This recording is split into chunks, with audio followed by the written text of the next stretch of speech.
உலகத் தமிழ் மக்கள் உங்கள் அனைவருக்கும் எனது அன்பான வணக்கங்கள். என்ன கும்ப லக்கணம், கும்ப ராசி சகோதர சகோதரிகளை, அமைதி, நிதானம், ஆழ்ந்த ஞானம், அதே மாதிரி ஆராய்ச்சி குணங்கள், எதையும் நேர்த்தியாக செய்யக்கூடிய ஒரு அற்புதமான மனிதர்கள். நீங்கள் நினைத்தது சில நேரங்களில் நடக்கவில்லையே ஏன்? சில நேரங்களில் இல்லை, பல நேரங்கள். நாம் எண்ணுவது ஒன்று, செயல்படுவது வேறு, கிடைப்பது வேறு என்று இருந்தால் நம்முடைய லக்னமும் ராசியும் கெடாமல் இருக்க வேண்டும். ராசி எப்படி கெடும், லக்னம் எப்படி கெடும்னு ஒரே ஒரு வீடியோ போட்டிருக்கேன். இப்போ தனித்தனியாக ஒவ்வொரு லக்கணக்காரங்களுக்கும் போட்டிருக்கோம். பழைய வீடியோக்கள்லாம் பார்க்காதவர்கள், இப்போ புதிதாக வந்திருக்கக்கூடிய வாடிக்கையாளர்கள், நான் எப்படி உங்களை வழிநடத்தி செல்கிறேன் என்று தெரியாது இல்லையா? அதனால் உங்களுக்கு வந்து 9842220865 இந்த எண்ணில் நீங்கள் வாட்ஸ்அப் இருக்குது, send me PDF and playlist கும்பம் எந்த லக்கணம் எந்த ராசின்னு போட்டிங்கன்னா போதும், அனுப்பி விட்றேன். ஒரு 80க்கு மேற்பட்ட வீடியோக்கள் உங்களை பக்குவப்படுத்தும், உங்களை நல்வழிப்படுத்தும் என்று நான் எண்ணுகிறேன். என்னை பொறுத்தவரை கற்றதை கற்றபின் கற்பிப்பது எனது வழக்கம். அதனால் என்னுடைய அனுபவத்தை வைத்து இந்த லக்கணம் கும்ப லக்கணம் பிளாங்கா இருக்கணும் சார். கும்ப லக்கணம் எந்த கோள்களும் அதில் இருக்கக்கூடாது. ஏற்கனவே நீங்கள் நல்ல ஒரு அற்புதமான ஸ்கேனர், எந்த ஒரு விஷயத்தையும் உள்ளார இன்டெப்தா ஸ்கேன் பண்ணி பார்த்துட்டே இருக்கக்கூடிய மனிதர்கள். அந்த லக்கணத்துக்கு பார்த்தீங்கன்னா அதிபதி யார்? சனீஸ்வரன். ஸ்திர லக்கணம், காரியத்தில் கெட்டிக்காரர்கள், எந்த ஒரு காரியத்தையும் செய்ய வேண்டும் என்ற எண்ணம் உடையவர்கள். அப்படிப்பட்டவங்களுக்கு அந்த லக்னம் கெட்டுவிட்டால் எல்லாம் எதிர்மறையாக நடக்கும். எதுவுமே நம்ம கண்டினியூவாக செய்ய முடியாது. இப்போ ஒன்றும் இல்லை, சனி உங்களுக்கு லக்னாதிபதியே சனி தான் சார். சனியே லக்னத்தில் இருக்கலாமா? இருக்கலாம், ஆனால் இருக்கக்கூடாது. என்னது? சனி லக்னத்தில் இருந்தாலே ஒரு பிரச்சனைகள் அதிகமாக. ஒரு ஃபேக்ட்ரி வச்சுருக்கீங்க, அந்த ஃபேக்ட்ரியில் எல்லாமே வந்து ஒரு 12 விதமான பிரிவுகள் இருக்கிறது. 12 பிரிவுகளும் ஏதாவது ஒரு பிரிவுகளில் ஏதாவது ஒரு பிரச்சனைகள் தினமும் வந்து கொண்டே இருக்கும். அதுதான் இந்த சனி பிளஸ் செவ்வாய். லக்னத்திலே சனி செவ்வாயை போடுங்க. அப்போ 10ஆம் பாவாதிபதி 3ஆம் பாவாதிபதி 3 10 செவ்வாய் லக்னத்தில் இருப்பது நல்ல விஷயம். ஆனால் அது சனியோடு சேர்ந்திருந்தால் வேலைக்காரர்கள், வேலையாட்கள், நீங்கள் எடுக்கிற முயற்சி ஒன்று, ஆக கிடைப்பது வேறு. போகும்பொழுது நம்ம இந்த தொழில் செய்யலான்ட்டு போவீங்க, அப்புறம் பார்த்தீங்கன்னா திடீர்னு கட்டிட தொழில் போவீங்க, கட்டிட தொழிலேருந்து கார்மெண்ட்ஸ் தொழிலுக்கு போவீங்க, அதுக்கு அடுத்தது பார்த்தீங்கன்னாக்கா ரியல் எஸ்டேட் போயிடலாம், வாங்கி விற்கலாம் போவீங்க. ஆக இது ஒரு போராட்டகரமான நிலைகளை உருவாக்கக்கூடியது. புரியுதுங்களா? சனி செவ்வாய் எப்பொழுது லக்னத்தில் இருந்தாலும் அந்த ஜாதகருக்கு நாம் ஒரு செயல்கள் ஆற்றல் அப்படின்னா செவ்வாய், அந்த ஆற்றலுக்கு ஆப்போசைட்டு சனி, ரெண்டும் ஒன்றா சேரும் பொழுது நீங்கள் வேலை வாங்குறதுல சிக்கல், பிரச்சனைகள், சுயதொழில் பண்ணக்கூடியவர்கள், உற்பத்தியாளர்கள், ஃபேக்ட்ரிஸ், இரும்பு சார்ந்த ஃபேக்ட்ரிஸ் அப்படிங்கலாம், பில்டர்ஸ், இதெல்லாம் வரும்பொழுது வேலையாட்களுடைய சப்போர்ட்டு கிடைப்பதில்லை. ரைட். இப்போ கும்ப லக்கணம், அதில் கேது இருக்கு. கேது யார் சார்? ரிவர்ஸ் பிளானட், நிழல் கிரகம். நிறைய சந்தேகங்களை உருவாக்கும், எக்கச்சக்கமான சந்தேகங்களை உருவாக்கும். ஒரு செயலை ஸ்டார்ட் பண்ணோம்னா அதை முடிக்கிற வரைக்கும் கரெக்டாக ஒரே மாதிரி ரூட்டு போகாது, அதில் நிறைய தடங்கல்களை ஏற்படுத்தும். ஆக கேது இருக்கக்கூடியவர்கள் கவனமாக இருக்கு. இது கும்ப லக்கணம், கும்பராசி. சந்திரனே அங்கே போட்டோம்னா என்ன ஆகும்? முடிவே எடுக்க முடியாத மனிதர், மர்மமான மனிதர், கிரிட்டிக்கலான மனிதர். அவருடைய செயல்பாடுகள் வந்து எல்லாராலையும் ஏற்கக்கூடியதாக இருப்பதில்லை. அந்த மாதிரி. அதே மாதிரி கும்ப லக்கணம் கும்ப ராசியாக இருந்து ராகு அங்கே இருந்ததுன்னா பேராசை, பெருநஷ்டம். ஆக ராகு லக்கணத்தில் இருந்தாலே போராட்டம், எதிர்நீச்சல், பெரிய பெரிய திட்டங்கள், பெரிய பெரிய வேலைகள்லாம் வரும். ஏதாவது ஒரு ரூபத்தில் தட்டிக்கிட்டே போகும். ஆக கைக்கு வர்றது வாய்க்கு வராது என்று சொல்கிறோம் இல்லையா? அந்த மாதிரி போய் நிறைய குழப்பங்களை இது உருவாக்கி விட்டுருது.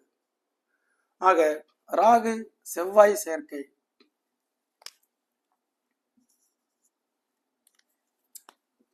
ஜீவனஸ்தானாதிபதி ராகுவின் சேர்க்கையிலிருந்து இது மாதிரி வந்து நம்பர் 2 பிஸ்னஸ் அது இதெல்லாம் போனோம்னா எப்போ நம்ம மாட்டிக்குவோம்னு தெரியாது.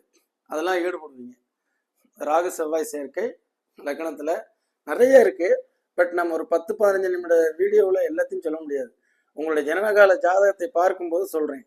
ஆக இந்த மாதிரி நீங்கள் ஏன் அதனால் ஃபெட்டப் ஆகுறீங்க, ஏன் உங்களுக்கு தொழிலில் பிரச்சனைகள் வருது. ஆக இந்த ராகு லக்னத்தில் செவ்வாயோட சேர்ந்து இருக்கும் பொழுது இப்போ ஒன்றும் இல்லை, இந்த ரிலேட்டடாக இவங்க போயிட்டாங்கன்னா பிரச்சனை இல்லை. இது வந்து ஒரு மருத்துவத்தை எடுத்தாங்கன்னா கரெக்டாக இருக்கும். டாக்டர் கிரிட்டிக்கலான ஒரு இக்கட்டான சூழலில் இருக்கக்கூடிய ரொம்ப ரொம்ப காம்ப்ளிகேஷன்ஸ் இருக்கக்கூடிய கேஸ் சர்ஜரி பண்ணுவாங்க. இப்படி நிறைய இருக்கு. அஸ்ட்ராலஜிங்கிறது நீங்கள் நினைக்கிற மாதிரி இல்லை. இந்த 10ஆம் பாவகம் மெக்கானிசத்தில் மனித மெக்கானிசம் மெடிக்கல், இதே வாகனமும் மெக்கானிக்கல் தான். சரிங்களா?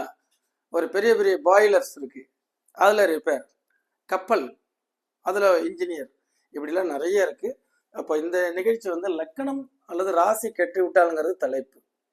ராசி என்றால் சந்திரனோட சேர்றது, லக்கணம் அப்படிங்கிறது இது. இதே இந்த லக்கணத்தை எடுத்துட்டு கும்ப ராசியை போடுங்க சார். கும்ப ராசிங்க வேற லக்கணம், ஏதோ ஒரு லக்கணம் இப்போ கெட்டுருச்சா சார்? இப்போ ராசிமானம் கெட்டுருச்சு சார். ராசிமானம் கெட்டால் என்ன சார் பண்ணுறது? ராசினா நம்மளுடைய செயல், உடல் அப்படிங்கிறது கெடும். உடலில் நோய்கள், அந்த பார்த்தீங்கன்னா ஸ்கின் அலர்ஜி, அதில் பார்த்தீங்கன்னா ரொமாட்டிக் ஆத்ரைட்டிஸ், செவ்வாய் ப்ளஸ் ராகு ப்ளஸ் சந்திரன் ப்ளஸ் சனி, உடம்பு. அதே மாதிரி நரம்பு, புரியுதுங்களா? செவ்வாய் மாதிரி அதுக்கு அதிபதி வந்து சனினா வலி. இது மாதிரி உடம்பு கெட்டு போகிறது. ஆக சிந்தனைகள் கெடுறது. அப்போ இந்த ராசிமானங்கள் கெடும்பொழுதுதான் இந்த ராசி பலன்லாம் சொல்கிறாங்கல்ல, அது உங்களுக்கு அப்படியே நடக்கிறது இல்லை. ஏன்னா ரிசீவர் சரியில்லை. ரிசீவர் வந்து கரெக்டாக வச்சுக்கணும். ஒருத்தவங்களுக்கு போகிறீங்க, நீங்கள் என்ன படிக்கலாம்னு எடுக்கிறதுலேருந்து பார்த்தீங்கன்னா நான் உங்களுக்கு வீடியோ போட்டிருக்கேன். புதிய நேயர்கள்லாம் 9842208655 இந்த நம்பருக்கு கான்டாக்ட் பண்ணிங்கன்னா என்னுடைய பிடிஎஃப் பிளேலிஸ்ட்லாம் அனுப்பி விட்றேன். ஒரு 80-30 வீடியோவாவது உங்களுக்கு யூஸ்ஃபுல்லாக இருக்கும். நீங்கள் உங்கள் லக்கணத்துக்கு, கும்ப லக்கணத்திற்கு என்ன தொழில் செய்யலாம், கும்ப லக்கணத்திற்கு என்ன படிக்கலாம். ஆக இந்த சந்திரன் ராகு சேர்க்கை ரெட்ரோகிராட் பிளானட், ரிவர்ஸ், பழைய கால நினைவுகள், எப்போ நடந்த விஷயங்கள், அதெல்லாம் பிடிச்சி இழுத்துட்டே இருக்கும். ஸ்கேன் பண்ணி ரிப்பீட் பண்ணிக்கிட்டே இருக்கும். அப்போ இந்த ராசிமானம் கெடுதில்ல. இதனால மனசு கெடும், உடம்பு கெடும். உடம்பு மனசு கெட்டால் தூக்கம் வராது. தூக்கம் வரலைன்னா பல நோய்கள் தலையிருக்கும். ஆக இந்த ராசிமானம் எப்பொழுதுமே யார் கூடயும் சேராமல் இருக்கணும். இப்படி இருக்கணும். சந்திரன் எந்த கிரகம் அதில் சேர்ந்திருக்கா? இல்லை. வளர்பிறை சந்திரனா தேய்பிறை சந்திரனா ஜாதகத்தை பார்த்தா தெரியுது. என்ன நட்சத்திரத்தில் இருக்குங்கிறத அப்புறம் பார்க்கணும். ரைட். இப்போ இந்த லக்கணம், கும்ப லக்கணத்தில் கேது சந்திரன் சேர்க்கை சொன்னால் புரியாத புதிர் ஆராய்ச்சியாளர்கள், அவங்க ரொம்ப ஸ்பிரிச்சுவலாகவும் ஒரு சித்தாந்தங்களையும் வேதங்களையும் முனிவர்கள் இப்படியெல்லாம் ஒரு ஸ்பிரிச்சுவலில் போவாங்க, சித்தர்களை தேடி. ஆக மருத்துவ ஆய்வு, மருத்துவ ஆராய்ச்சி பண்ணுறது, இது ரொம்பவும் இன்டெப்த்தாக உள்ளார போகும். கேது சந்திரன் கும்ப லக்கணம் மூணுமே ஸ்திரத்தில் இருக்குது. இது மூணுக்கு வீடு கொடுத்த கிரகம் சனீஸ்வரங்கிறதுனால இன்டெப்த்தாக ஒரு விஷயத்துக்குள்ளார போவாங்க. இதில் நிறைய ப்ளஸ் ஆர் மைனஸ்லாம் இருக்குது சார். ஒரு பிரச்சனையை வந்து விடாமல் பேசிகிட்டே இருந்தாலும் அது கேது சந்திரன் சேர்க்கை தான். அது வெட்டோன்னு தொன்றுன்னு விட்டுட்டு அடுத்தது இதுவும் கடந்து போயிட்டே இருக்கணும். இது விஷயமே வந்து பார்த்தீங்கன்னா இதுவும் கடந்து போகும். திஸ் டூ வில் பாஸ் அவேன்னு எடுத்துக்கணும். சரிங்களா? அதுக்குள்ளாரவே ட்ராவல் பண்ணிகிட்டே இருந்தீங்கன்னா சிக்கல். சனி ப்ளஸ் சந்திரன் இது பார்த்தீங்கன்னா முடிவு எடுக்க முடியாது, அடுத்தவங்களுக்கு தான் பயன்படுவோம். உணர்வு தோஷமாயிடுது. ஆக யோகமா தோஷமாங்கிறது ஜாதகத்தை பார்ப்போம். சார் லக்னாதிபதி லக்னத்திலே இருக்குல்ல சார், சந்திரன் சேர்ந்தா எப்படிங்கிறீங்க சார்? சனி சந்திரன் சேரக்கூடாது, உடம்புக்கு கெடுதல். சேரக்கூடாதுன்னு நான் சொல்லக்கூடாது, சேர்ந்திருந்தால் என்ன பலன்? அப்போ ஒரு சோம்பல்தனம், முடிவெடுக்க முடியாதது, ஒரு பிரைட்னஸ் இல்லாத ஒரு சூழல், அடுத்தவங்களுக்காக நம்ம உழைச்சி கொடுக்கறது, நல்ல டேலண்ட் இருக்கும், அதை தனக்காக பயன்படுத்தாமல் இருப்பது. புரியுதுங்களா? ஆக இந்த மாதிரி இந்த லக்னத்துல சனி செவ்வாய்னா போராட்டம், கேது சந்திரன், கேது சனி அப்படின்னு பார்த்தீங்கன்னா முடிவுகள் எடுக்க முடியாது, கெரியர்ல நிறைய சந்தேகங்கள், ராகு சனி சேர்க்கை பேராசை, அதே நேரத்தில் கடின உழைப்பு, அதுக்கு தகுந்த மாதிரி நமக்கு வர்றதில்லை, சனி செவ்வாய் சேர்க்கை வேலையாட்கள் பிரச்சனைகள், இப்படியெல்லாம் சந்திரன் கேது சேர்க்கை புரியாத புதிர். அப்ப இதெல்லாம் அமர்ந்த கிரகத்தினுடைய அமைப்பு. இப்ப லக்னாதிபதி எங்க சார்? இப்படியும் கிடணும் இல்லையா? லக்னாதிபதி 8ல்,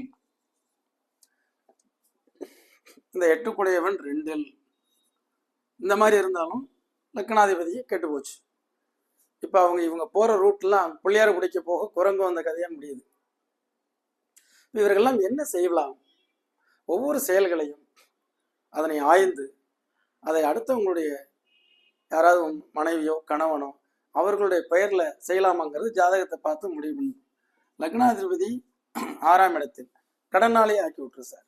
கடன், நோய், சத்ரு, தேவையில்லாத வம்பு வழக்குகள் 8ஆம் இடத்தில் சிக்கலான அமைப்புகள்.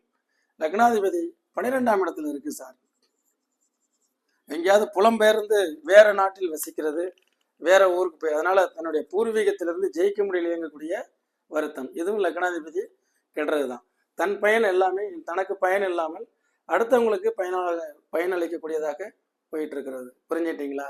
இது சந்திரனுக்கும் பொருந்தும், லக்னத்திற்கும் பொருந்தும்.